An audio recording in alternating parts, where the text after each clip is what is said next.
It's great to be here. Thanks again for the introduction. I went to school here about 100 years ago when it was still called Itawamba Junior College. That's been a while, but it's great to be back on the campus, and I've got a lot of friends over here.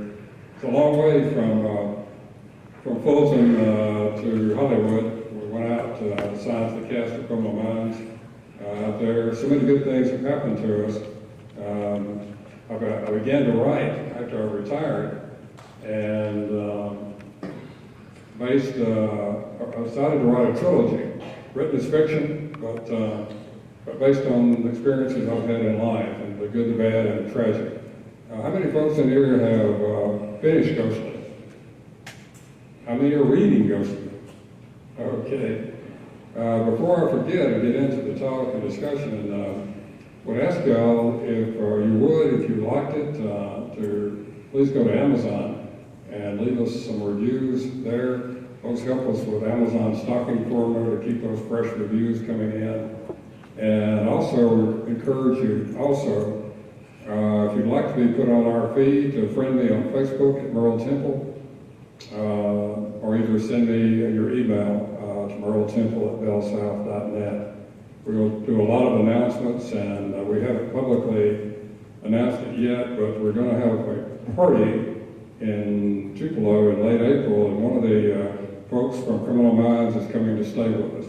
And we're going to have a big reception for him and a joint book signing with him. And so if you ever wanted to kind of meet any of those folks from there and ask stories, ask him to tell stories about all the people there, that would be a good opportunity. So please feel free to friend us on Facebook. We do a lot of interesting posts. Like Ken said, I was raised in this part of the country and left after high school. I caught a train in Corinth a week after high school and went to Washington, D.C. 18 years old, never been out of the state except kind of go down to Panama City with my parents for vacation, and went up there and went to work for the FBI as a fingerprint technician. And it was quite an education in and of itself to be up there, and met a lot of interesting folks up there. Got mugged 3 times, got my nose broken, I got stabbed, had a gun pulled on me, and I was just out walking the streets. And I met J. Edgar Hoover and some other folks up there. It was an interesting time. Came home to finish. I knew I had to get in college. Came home to IJC here, and then later went to Ole Miss. And just as I was graduating at Ole Miss, in the early 70s, President Nixon had declared the first war on drugs. And I decided that must be the place for me. So I headed to Jackson and was recruited into the Bureau of Narcotics as an agent. For those of y'all who've read Ghostly, you'll see a lot of interesting things in there. Even though the books are written as fiction, they're all drawn from my life, as I said. And you'll see a lot of interesting things that happened to me when I was working undercover in the early days, and there weren't very many of us. And so if you got in trouble, the posse wouldn't come in because there wasn't a posse, and you're pretty much on your own. And I was working undercover in South Mississippi, and I was taken hostage by 2 heroin dealers who decided they were going to keep their product and just kill me and take my money. And so they pulled guns on me at midnight out in a little place way out at the swamp, is where the highway ended, and the blacktop ended, and the dirt road ended, and the little path up through the woods ended, mall scraping across the top of your cars, all the things suddenly that you've seen in your nightmares, all the things that go bump in the night, suddenly became real in this little wood frame house. And I walked in, and they put a shotgun in my stomach and a pistol to my forehead, and they began to debate where to dump my body after they killed me. One of them, if those of y'all who've read it and will read it, you'll see in the book that one took out double-edged Gillette razor blades and began to chew them up, to bite them in two, and chew them up and actually swallow the double-edged Gillette razor blades.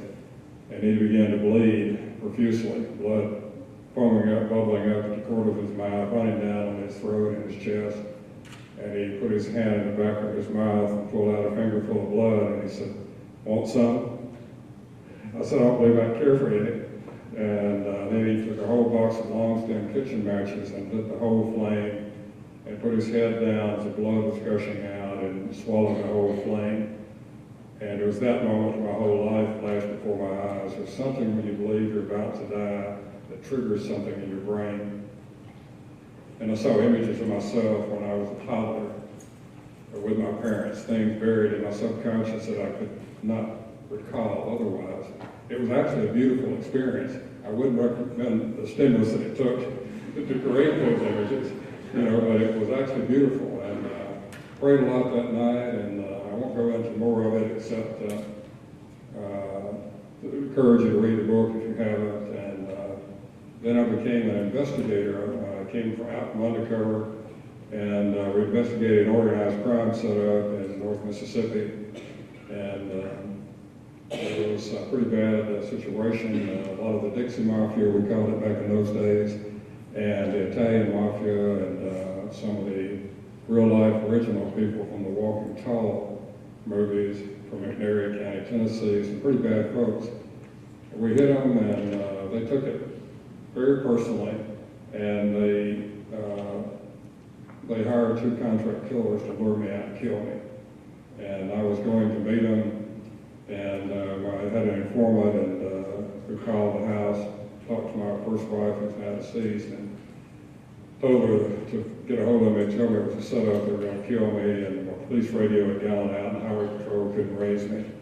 But I had a bad feeling about it, and I'd taken my gun out of my shoulder holster and put it underneath my belt.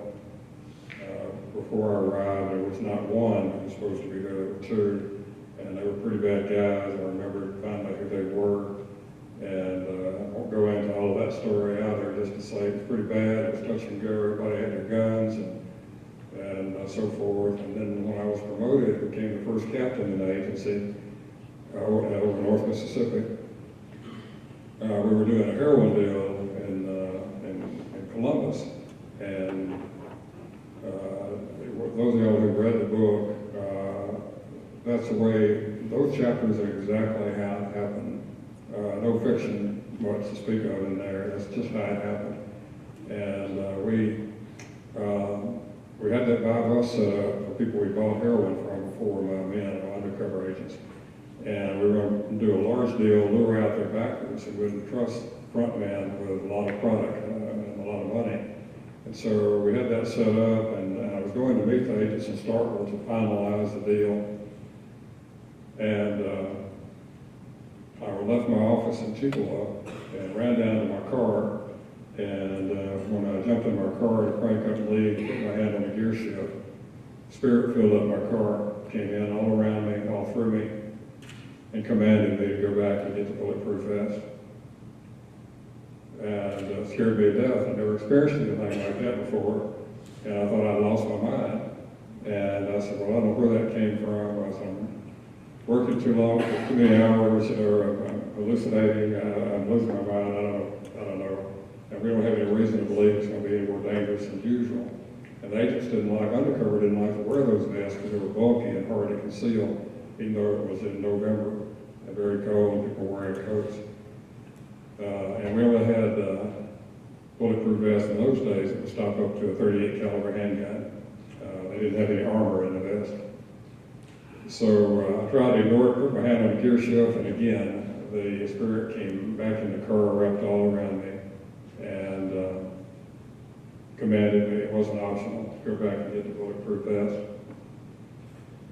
And I said, okay, out loud. I went back and got the vest, met with the agents to finalize the deal and how we would stay close to them on surveillance and provide the backup and so forth. And I told them I want you to wear the vest.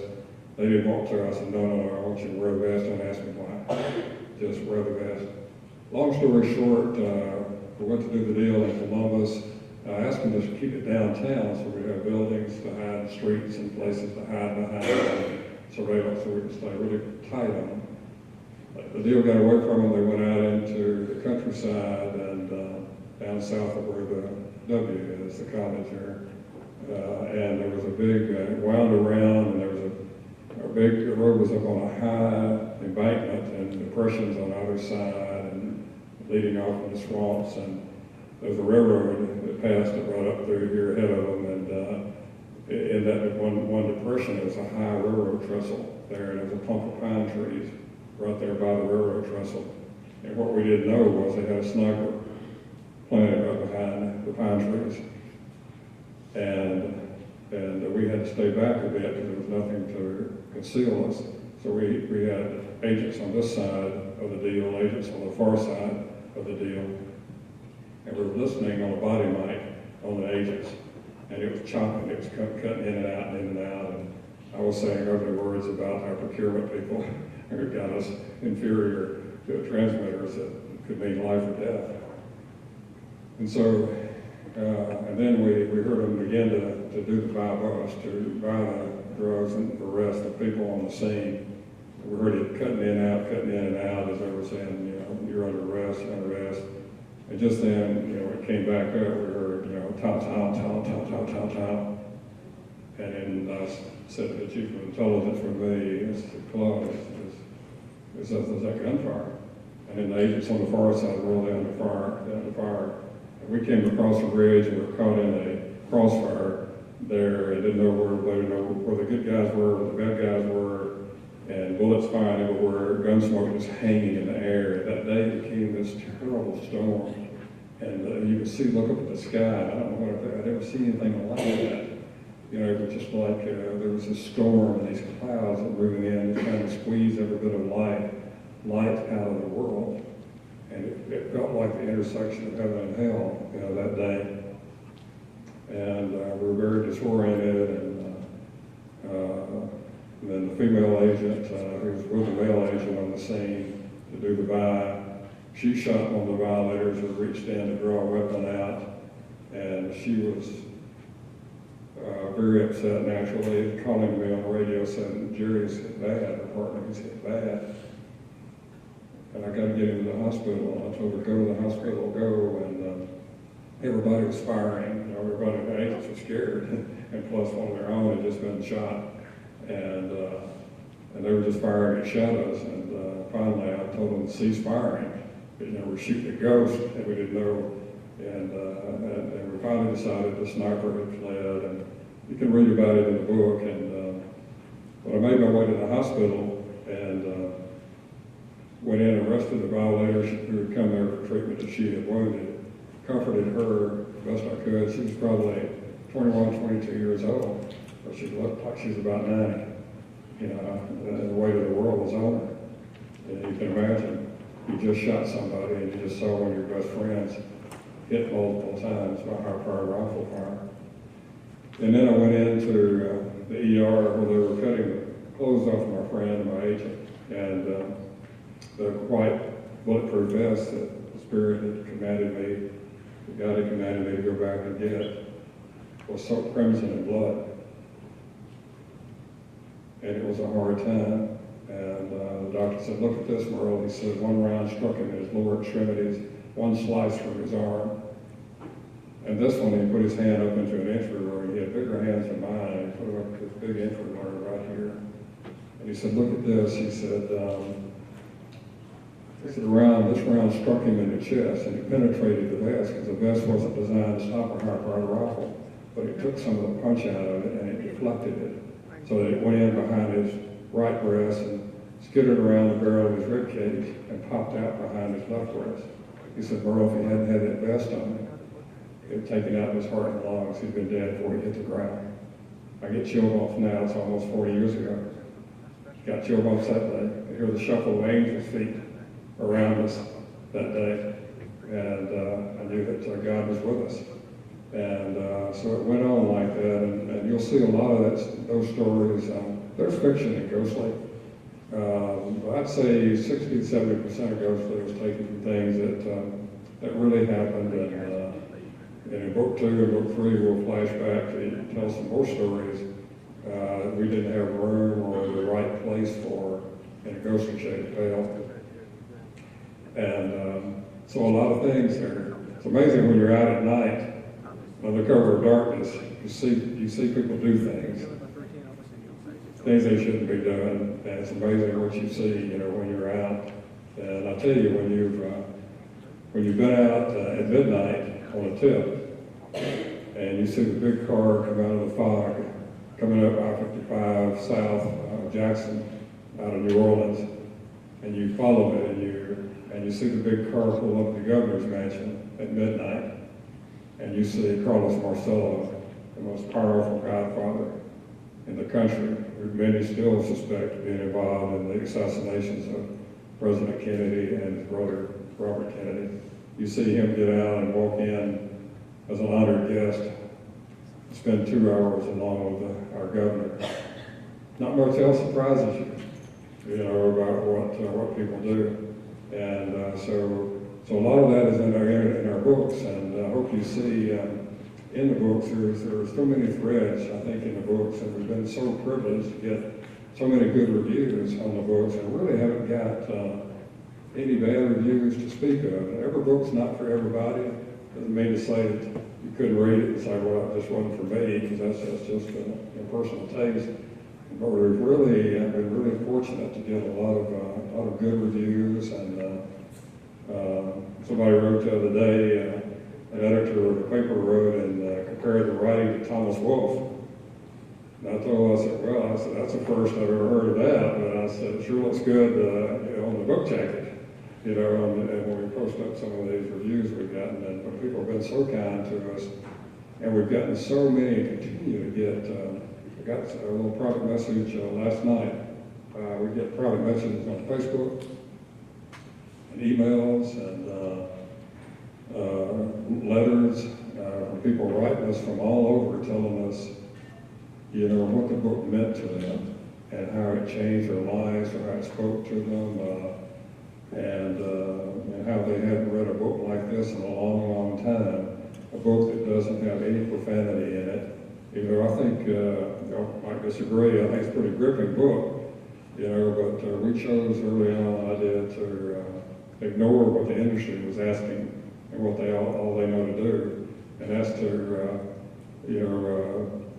just throw a lot of gratuitous profanity and graphic intimacy and things like that in the book. I'll tell you, when they first started reading the book before it was published, some people in the industry said, wow, this is pretty good, but you need some neon in it. And I said, neon? I said, how do you define neon? And they sent me some of my writing back with just the worst profanity you ever say. Y'all probably have seen it, but the worst profanity I can imagine to sprinkle throughout my writing. And I told them, no, I can't do that. Can't do that. And then they said, well, how about, could you add some vampires to it? Vampires are hot then. I said, well, we've got a lot of bad people, I'm not sure any of them were certified vampires, even that one who ate the razor blades. He might be close, but I said, no, they're so formula driven. They want to copy what was hot last week. And I said, no. And then they also asked me, they said, you might not want to mention God. You might offend somebody. I said, let me see if I understand. Profanity good, graphic intimacy good, vampires good, but God not good? And I said, no, I can't do that. And I said, I'm writing books that if my mother and my English teacher were still alive, I wouldn't be ashamed for them to see it. And when I first went down to Nettleton before the book came out, I was speaking at the Lions Club down there, and we had this, everybody revered, or a lot of my old friends were down there, and revered our English teacher, Ms. L.B. Johnson. And Ms. L.B., everybody called her, she was tough. She was tough. We didn't appreciate her until later. You always appreciate your English teachers later on when you get into some situations where you'll remember that you're falling back on things that were demanded of you out of love. And they said, wow, wouldn't Ms. L.B. be so proud to know one of her students had turned out to be an author? I said, yes, she would be so proud and so surprised it was me.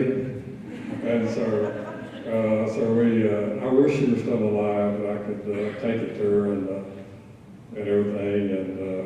But I've met so many English teachers, out on the road, and we got our first call one day from Winston Academy down in Louisville. And I said, Mr. Temple, do you know that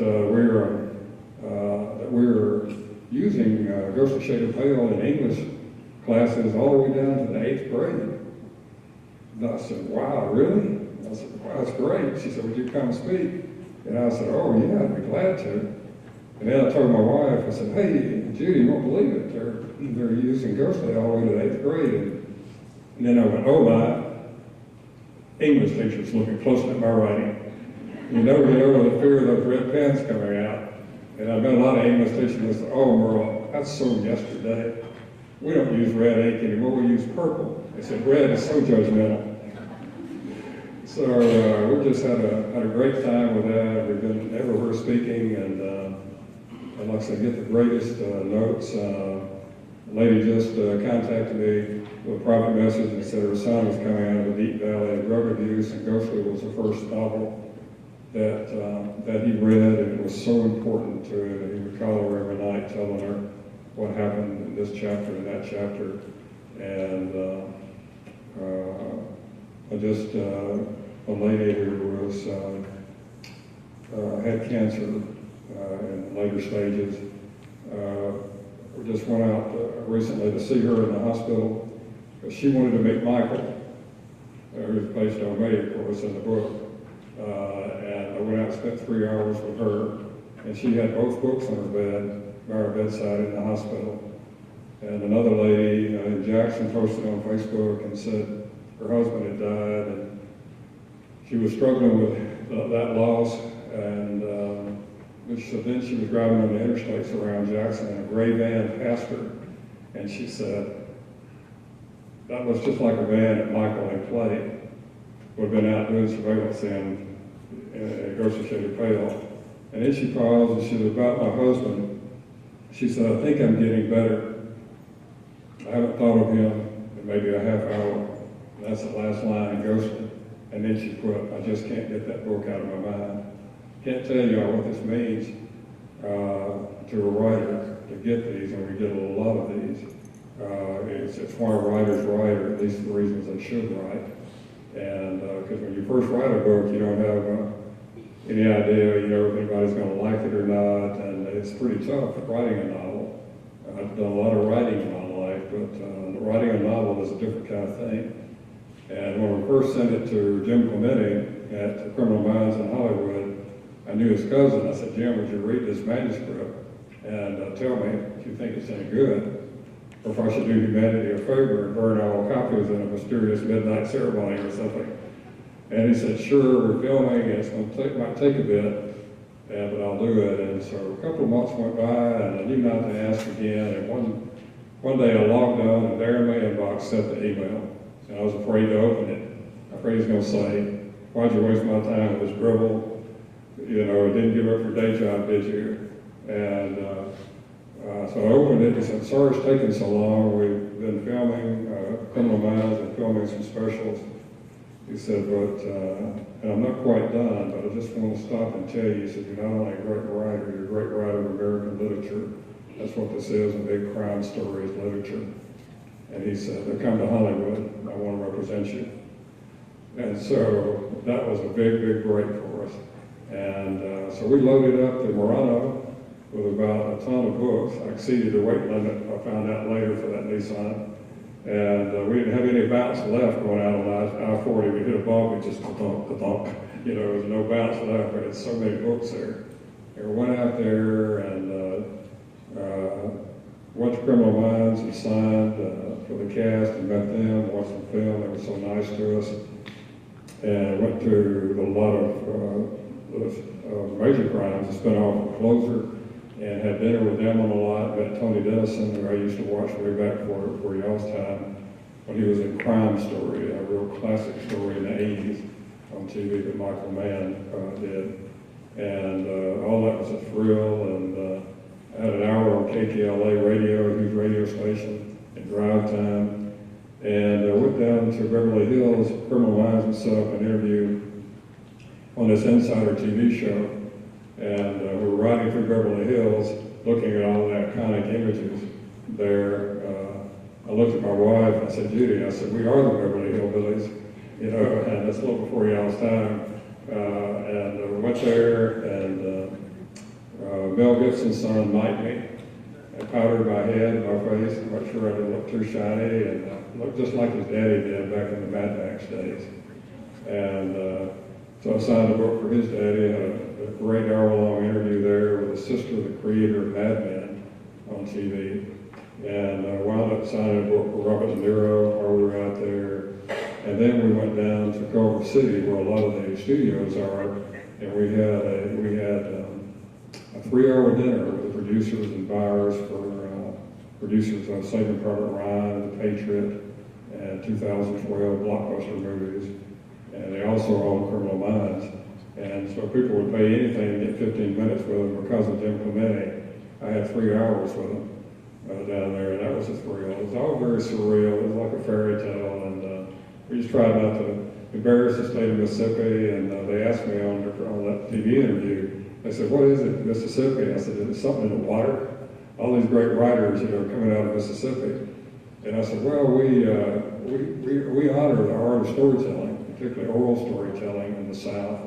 And for those of you who read Ghostly, you can see that I used my real grandmother's name, Pearl. I kept it in the book, and she was the one who was always telling me stories as I was growing up. She'd call me into her room, and she'd tell me stories from yesterday and make history come alive. And so I think I got a little bit of it from Pearl, from all those great stories she told me, and the power of storytelling, and how you can paint pictures and reach people with good stories. So we had all that happen to us, and things began to really move for us after that Association of Criminal Minds. Criminal Minds called me when we had our first big book signing, and they said, "Congratulations." They said, "You deserve what's happening to you." They said, "Soon the whole world will know what we know, what a great writer you are." They said, "Can we say we discovered you?" I said, "After all y'all done for me, you can say anything you want to." I said, "You can say you found me unconscious on the side of the road, revived me, and I began to write if you want to." And so they're nice folks, and we're planning to go back and sign a book too. And another reason that I would love for y'all to friend me on Facebook, I'll keep harping on that, and to do a review for us on Amazon if you would. We haven't announced it yet, but Jim Clemente is coming here from Criminal Minds next month. And we're going to have a big book signing together in Tupelo. We're going to have a big party. And I'll be announcing it on Facebook for all of y'all who'd like to meet somebody from that long-running 10-year show and talk to him. And he's a fascinating guy. He passes on everything that goes on the air for authenticity. And he's a writer. He just wrote the season-ending episode, a little bit of a cliffhanger, he told me. And they're filming a spinoff of Criminal Minds too now. I didn't ask him who's going to be in it or anything. I don't press him too hard. And he's an interesting guy. You'd love to meet him. He's fascinating. He was one of the top FBI profilers, and he was a first responder at Ground Zero of 9/11. And like so many of them, he got cancer because when they responded, they didn't have the correct filters, and they were breathing all that dust when the towers collapsed, and had all those carcinogens in them. And he got cancer and had to have a bone marrow transplant. And later, because of the treatment they gave him, there was some calcification around his heart, and he had a massive heart attack and flatlined for an hour. And give up on you in 23 minutes legally, and kept working on it, thought he was still in there. And he came back with no brain damage. You know, got something for Jim to do. But he's a great guy, and he's a much sought after speaker everywhere, all across the country.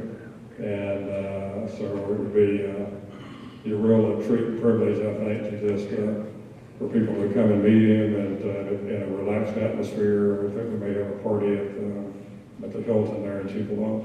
So that's a little extra incentive if you'd like to meet him. To a friend me on Facebook, we'll be announcing that real soon, because hopefully we'll do that. He'll be here in the last part of April.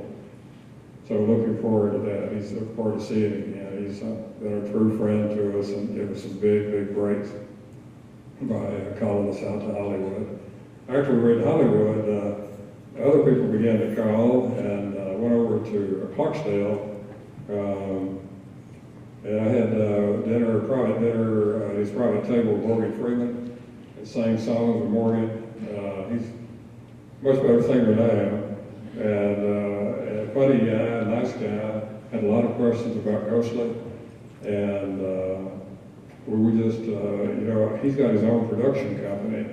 And so as soon as the screenplay, which Jim and I are working on now, is done, we're going to take that screenplay directly to Morgan and let him read it, because I think I can deal with Morgan.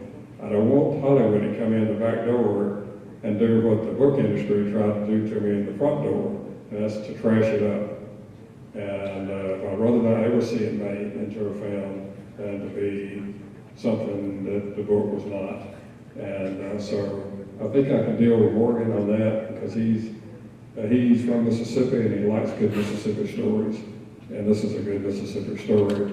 And plus, for those of y'all who read the book,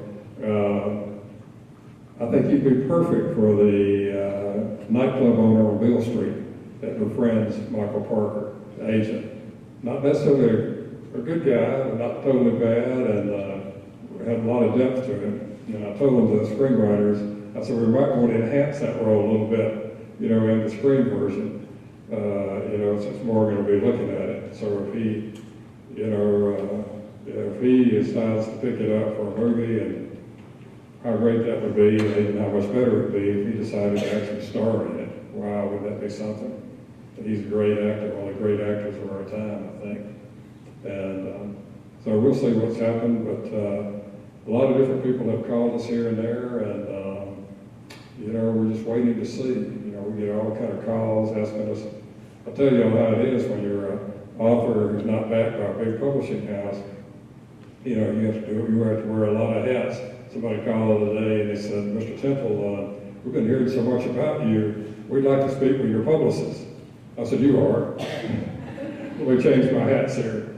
And so we work a lot of hours, but we love it, and we just travel all over and meet the greatest people and hear miracles people share with us, and book signings, and just meet the nicest people. And we were down in Mayville the other day speaking to about 600 students down there. I love to be around students, especially younger students. They just pretty much say whatever comes into their heads, and they don't have any guile or deceit. That's so refreshing. And so they came up and they said, we're glad you came. They said, you're not boring like most of our speakers. And I said, well, I have an advantage on them. Most of them were held hostage, and they weren't in gun battles and all that kind of stuff. And so we're truly blessed. I began to write this book and to just kind of wandering in the dark, for a while. I'd written a lot in my life, technical papers, op-ed pieces when I was in the corporate world later, and political speeches. I ran across probably 5 presidents in my life, and met a lot of iconic figures out of the 20th century.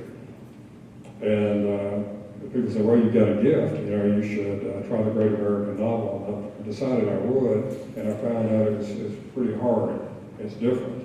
Speaking of other voices and having a big complex book with a lot of threads and making them all come together to end, and with integrity and harmony, and remembering, something that you write on page 350 has to be true to what you were saying on page 3 or 35, and the names and associations and the ages and the nicknames and all that, to bring it all home is kind of a tricky thing.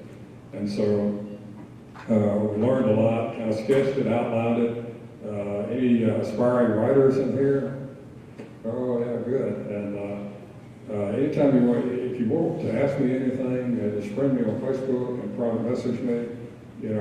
People, we all help each other. Everybody's at a different stage along their journey as a writer. And there's some really good author forums on LinkedIn. KB Shaler, a friend of mine who moderates one of those, And if you look for K.B. Shaler and join her group, and everybody tries to help everybody, and I'm so busy it's hard to get in there as much as I'd like to anymore, but we do. We all say, no, don't go there, don't spend your money there, you get no return on it, or don't deal with them, they'll cheat you, and they won't do what they promise, and don't use that printer, don't use that publisher, and it's a treacherous world when you get into the book world a bit, but so rewarding when you find your way. And there's so many options today for good writers. Some who just choose to go their own way because they don't want to compromise with some of the big publishers and do very well.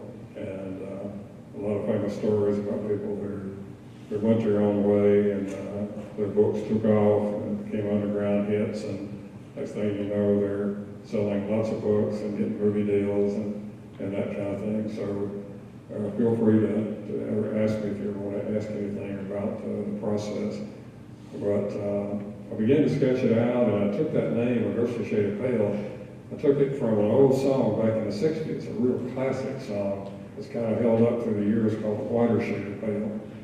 And I stretched it to A Ghostly Shade of Pale because Frederick, the main character in there, who a lady in Australia told me gave her nightmares after she read the book, he suffered from many things, and he was from albinism was one, and so he was a ghostly shade of pale, and a pretty evil guy. And so we stuck with that title all the way through and began to sketch it out, knew where we wanted to start, knew where we wanted to go.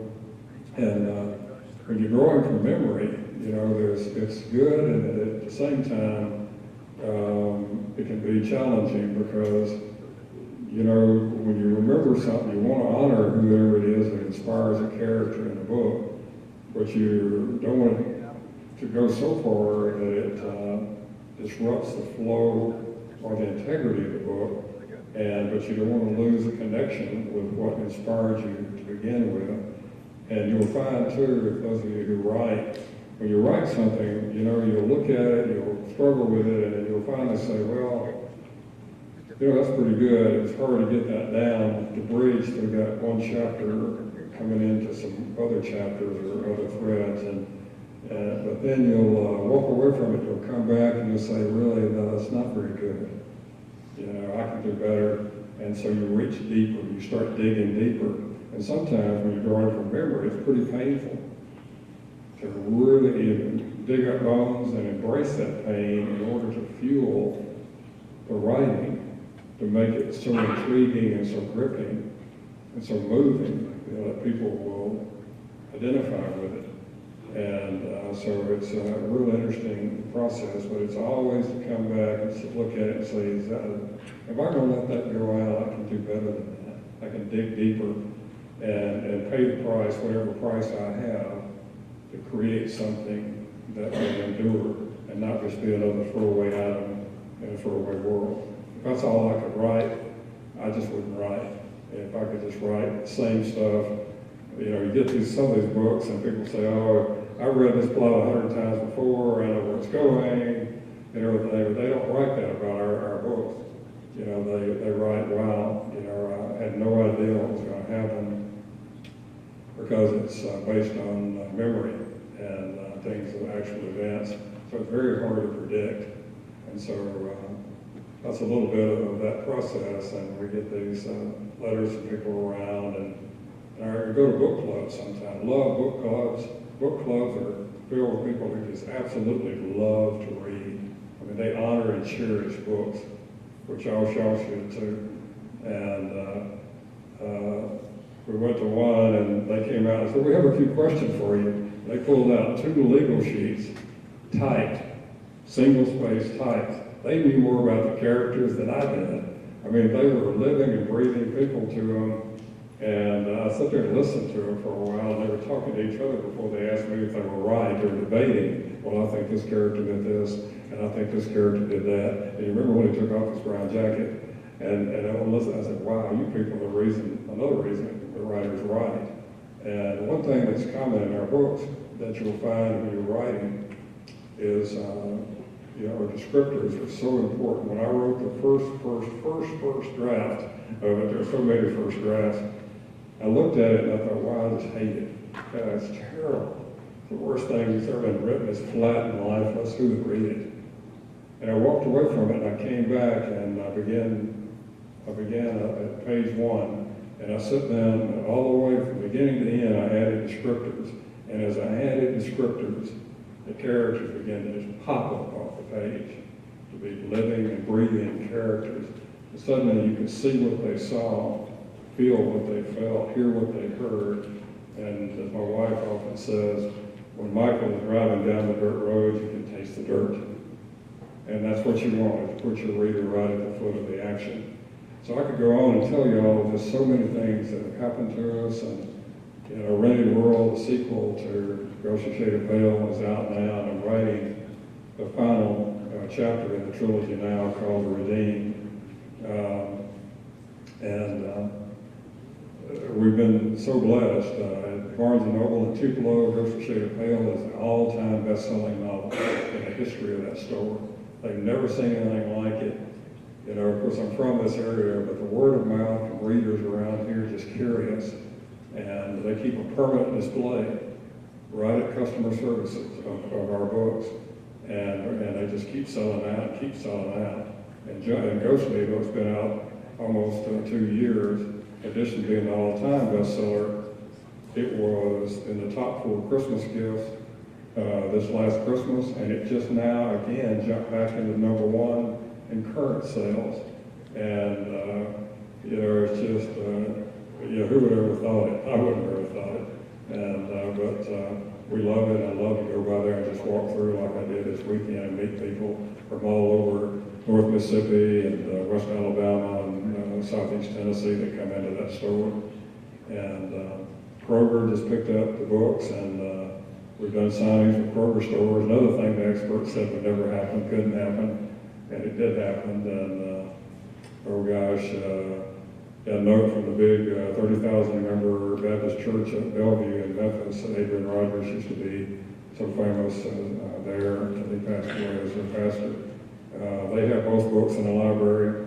They stay checked out all the time, and they actually wore out the first copies of Ghostly they had. We sent them some more. They were trying to bind them and package them or whatever to keep them from falling apart. And I said, no, that's what we want. We want them to be worn out by reading. And so we anecdotally, we think that every copy of Ghostly that goes out, and this has held pretty steady over the last couple of years, we believe that 6 to 8 people read every copy that goes out, because that's what people tell us. And some people get mad, they come back for another copy because somebody didn't return their copy. And so that's really unusual.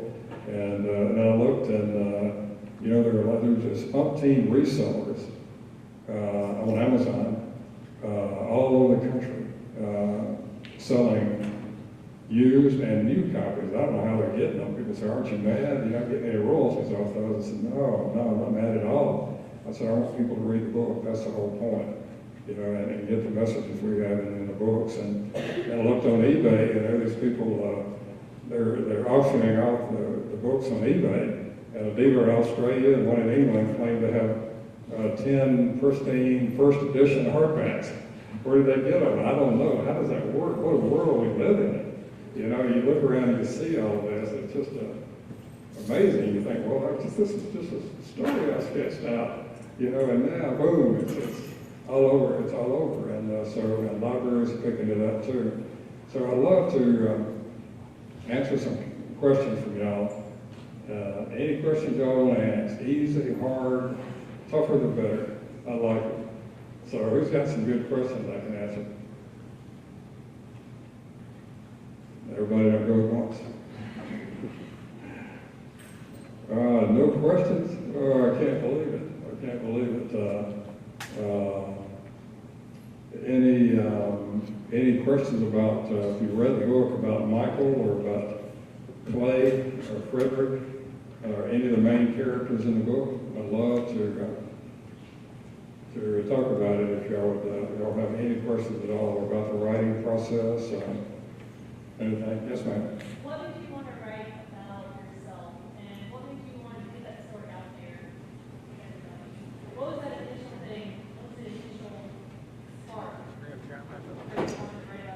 Oh, I think with me, probably, I've always wanted to write a book. Didn't know if I ever would or not.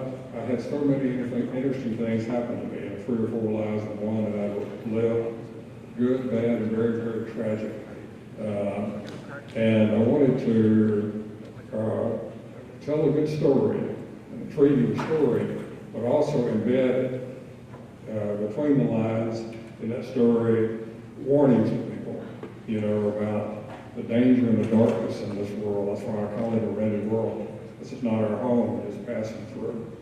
And to tell them that all that's necessary to lose your soul in the world, to paraphrase Thoreau, is to be turned around once with your eyes closed. And that's how quick you can lose yourself and, in the world. And start, living for the here and now and very transient things that'll be over with and gone before you know it. And so we want people to read those books, and a lot of people do, and they write us, and say the kindest things, about, I didn't understand about corruption in the world. I didn't understand, I thought that maybe this person who I think you were writing about in politics, I thought they might have been okay. Turns out they were not okay. And we expose a lot of the hypocrisy in the world, and try to show it as it is. And because so many people are feeding you false narratives constantly. And so this is a mission and a ministry for us too, to warn people, not to lose yourself here.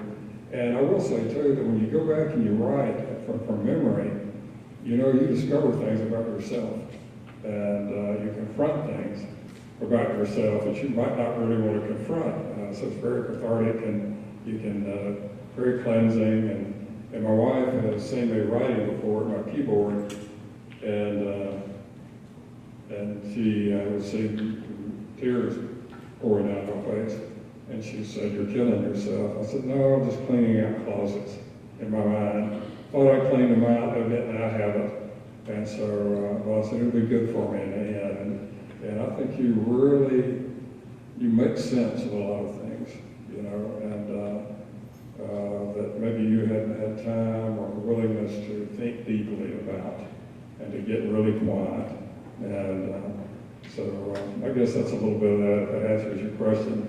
Any other questions? That's a great question. Yes, ma'am.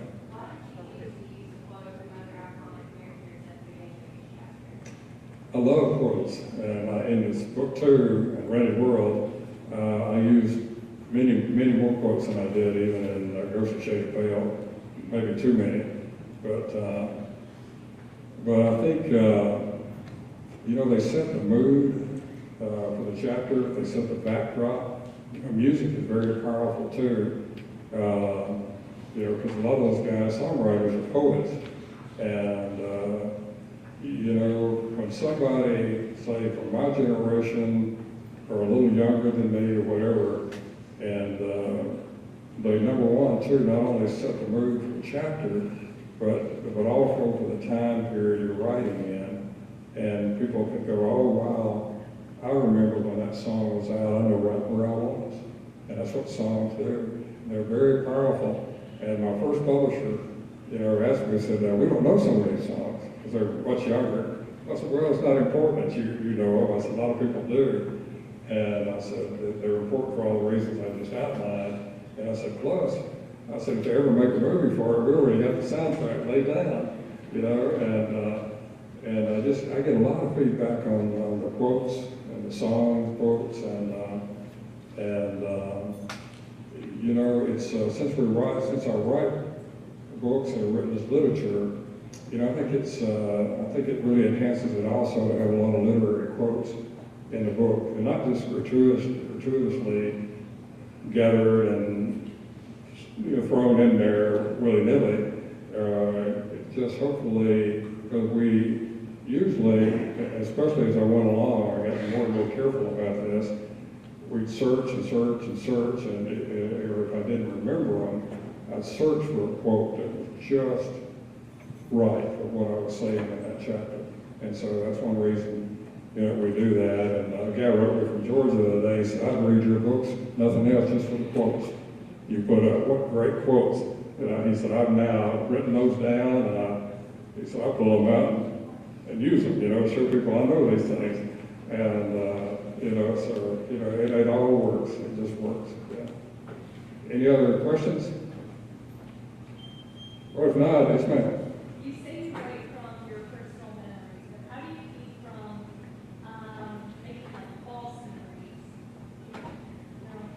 Yeah. Put that into writing. Well, I'll tell you, when you write from memory, I'm blessed that, number one, I have a really good memory of things that happened a long time ago.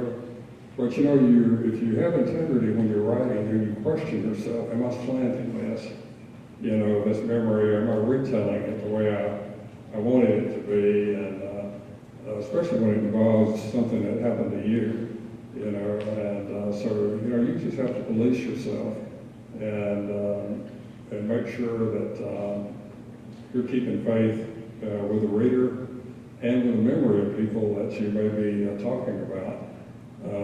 Even though they're written as fictional characters, they might recognize themselves, and some people do. And a lot of people who I think would really object are no longer with us by either natural or unnatural means due to the lifestyle that they led. But in author forums too, I've had people challenge me about not using the language of the script too. And this bleeds over into what you're asking, because I told them that I said, what we write today is like epitaphs on our tombstone. And so I believe that about vanity, and I believe about being true to the stories you're drawing from memories. And I said, I told them, perhaps you want to be remembered for some of those words you're using, I just choose not to. And a guy in England said, I just edited a big gritty crime drama. It's absolutely essential to use that language. I said, I just wrote a big gritty crime drama, and Criminal Minds endorsed it. I said, no, it's really not. I said, we have plenty of descriptors at our command to paint pictures with. And I said, it's just not necessary. But some writers just give in, and some writers get lazy, and they substitute, a lot of that stuff for really good, thoughtful, deep writing, rather than dig deep, as I talked about, and really bare their souls. Because all writers, to one extent or another, draw from what they know, and write what they know. But it's a constant thing to police yourself to do that. Thanks, that's great questions. Anybody else? Nobody else? Yes, sir.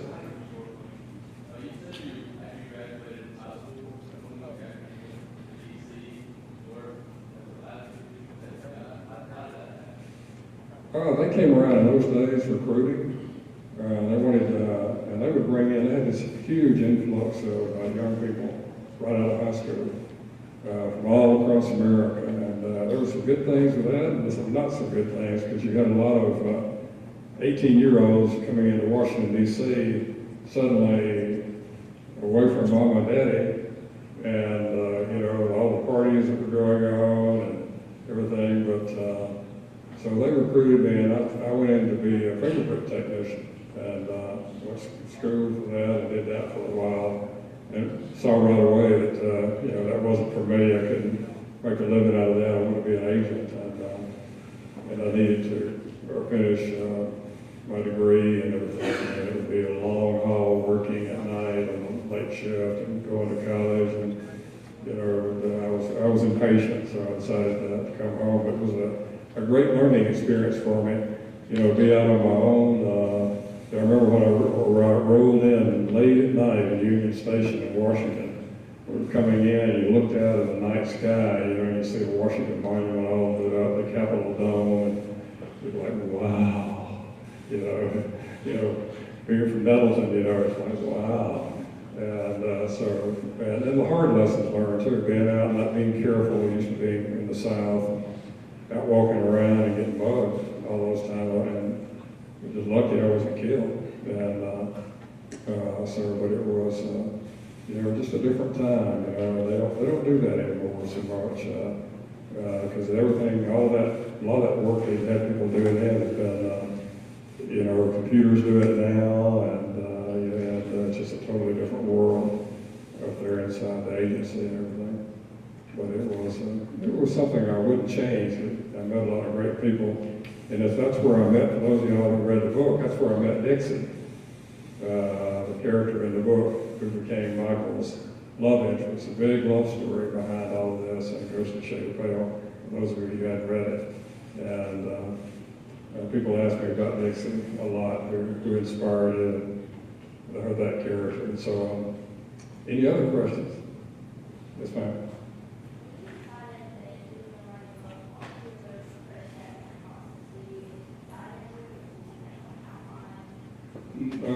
Very first thing I did,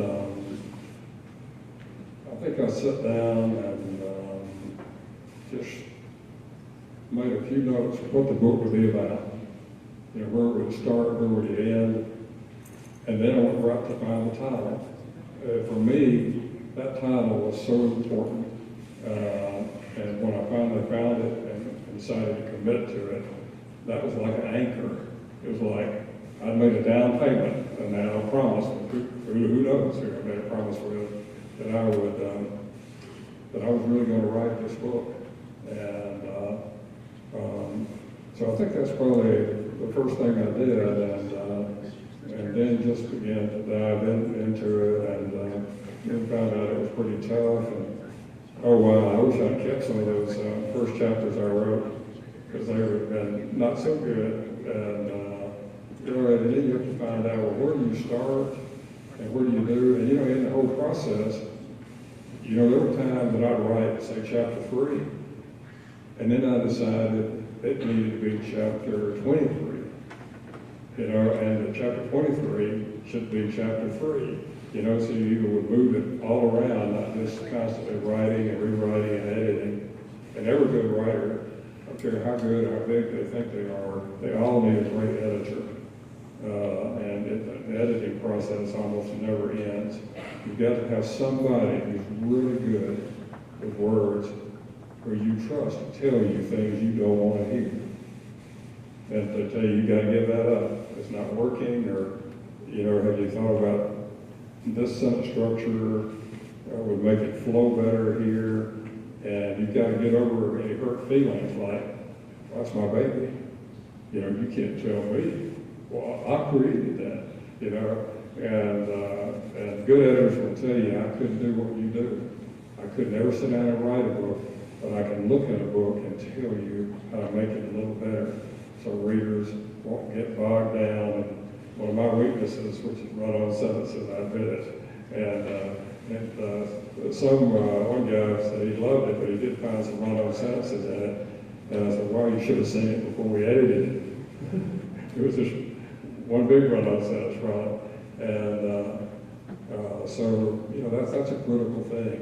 Is to have somebody who will tell you what you don't want to hear. And I found for my second book, I found a lady in this area who is just a sweetheart and a nice person, so supportive of me. And she has a way with words. But she'd tell me, she said, I can never write a book, but I can help make it better for you. And she just loves she views that she's all a part of the team and the process, and we're blessed to have her, and I trust her when she tells me, look at this. I won't accept everything she says, but I accept most of what she says. Some things I said, well, the reason I wrote it this way is because of this. It's very important to me to leave it that way. And she'd go, okay. And so, that's what everybody needs. And so you can find some folks out there who are just really good and, pretty affordable too. But they got to make a living too, and some of them do it on the side, some of them do it full time. And it's hard to find them.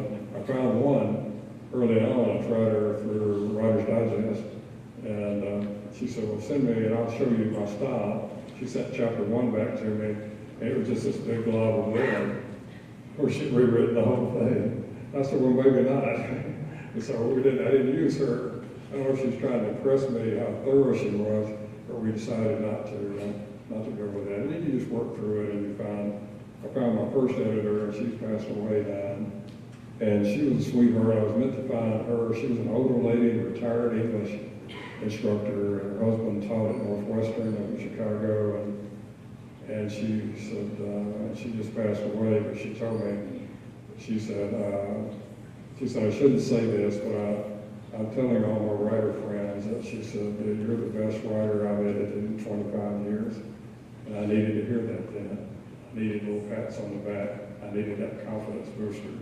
And so she was a sweet lady, and I miss her. She was sweet, and she was right there. God sent her to me when I needed her, and that's what He does too. Any other questions? Okay, I really enjoyed being here. Yes, ma'am. Will you talk a little bit about Dixie and Talk about Dixie, what? about Dixie and her significance? Oh, about Dixie. Have you read the book? Yes, sir. Have you gotten to I haven't quite finished it all, but I'm starting to. you got to the traumatic scene in Memphis? Yes, sir. Okay. Yeah, a lot of people got mad at me about that, about the death of Dixie. And somebody who loved the book and was very instrumental in the whole Morgan Freeman thing told me, she said, I love the book, but I'm still mad at you about that. And, I will tell you that in real life, Dixie did not die. Dixie's still alive and well. She came to a lady who was this inspiration for her, came to a book signing I had in Memphis, and she was, humbled that she had inspired this great love story, from 40-something years ago, and everything. So, but I did meet the lady in Washington who we were both young, 18 years old, when she inspired all that, and so that's the way it turned out in the book, is trying to figure out how to deal with that, and it just worked as a story for it to play out that way, and it just fit, and was one of many lessons that Michael will learn along the way in this trilogy. So, did you like the love story between them? Yeah. Yeah, they did. Yeah. So, my wife found out an old girlfriend. The first one I'd written about was coming to the book signing in Memphis, and before we left to go to Memphis, I was like, "What are you doing, Judy?" And she said, "Well, I got to find just the right outfit to wear. It's not every day an old girlfriend shows up." I said, "All right, guys, that was 45 plus years ago or whatever, And so it was great to see her and talk about those memories and see what had happened to her and what had happened to me and other friends that we knew too. Got the books, and I was reunited with some people who live in Maine now, just all over the country, and so that's the way it is. I meet so many people out on the road, and so many old memories and friendships are rekindled, and when I was in Jackson, some agents from those days showed up at the Memorial bookstore, and they came up to me, and one of them got up close to me and he whispered to me, he said, "You did change the names in this book, didn't you?" And I said, "Yeah, to protect the innocent and the guilty." And it's really great to hear from some of those people who lived that, and they lived that era with me, and to hear them say good things about the book, about how I treated certain people that I based characters on. That just means the world to me. And one of them's wife is a librarian at Mississippi College, and they picked up the books, and on and on and on, that we get these notes from people who picked it up, and we all agreed. We sit around sometimes when we're in meet, and we agree, we talk about all the mistakes we made, when we were young, and thought we knew it all, and we really didn't know it all. I know this can come as a shock to y'all, but you're going to learn so much from here on out along this journey that y'all are on. And we talk about what we would have done differently, what we would have done the same, and what we all learned, from some of those tough lessons that we had to endure back in those days. Any other questions? I really have enjoyed being here with y'all today, And remember, it's Merle Temple, MERLETEMPLE. So go to Facebook if you'd like to friend me, and please go to Amazon.com and type my name in and leave us a short review there if you haven't read the book or if you like it and everything. Or if you want to put me on an email, on my email list, it's merletemple@bellsouth.net. We'd love y'all to come over and attend the party that we're going to have. And we hope to have a huge crowd of our Jim Clemente from Criminal Minds here to our little corner of the world and treat him as good as he treated us when we were out there tooling around Hollywood, trying not to get run over on the freeways around LA. Thank y'all for having me. Contact me anytime, anything I can do to help you. That's what the world is about, networking, passing it on. Many people have helped me. I'd love to help y'all. So just feel free. Don't think, oh, he's too busy. He'll never get back to you. I'll get back to you probably much quicker than you think I will. Thank you, and God bless you. Mr. Tupelo will be glad to sign books. We'll be glad to sign your book and answer any other questions, but continue that Itawamba welcome and have a good afternoon.